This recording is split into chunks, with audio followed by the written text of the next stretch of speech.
బాపట్ల జిల్లా చుండూరు మండలం దుండుపాలెం గ్రామంలో ఈ రోజు వేమూరు నియోజకవర్గం సమన్వయకర్త వరికోటి అశోక్ బాబు వైఎస్ఆర్ విగ్రహానికి పూలమాలలు వేసి నివాళులర్పించారు. దుండుపాలెం గ్రామంలో గడప గడపకి తిరుగుతూ జగన్ చేసిన అభివృద్ధి కార్యక్రమాలను వివరించారు. కొంతమంది వృద్ధులకి చంద్రబాబు నాయుడు పెన్షన్లు ఆపేసినాడు, ఇంటింటికి ఇవ్వట్లేదు, వృద్ధులకి చాలా ఇబ్బందికరంగా చేస్తున్నాడు, మీరు అన్ని గమనించాలని అన్నారు.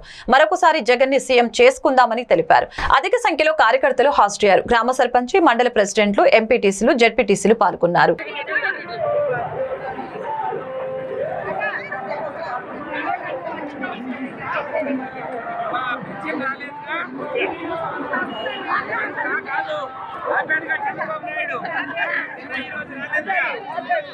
జగన్మోహన్ రెడ్డి గారు తొందరలో మనకి ఇంటికి పంపించేస్తారు.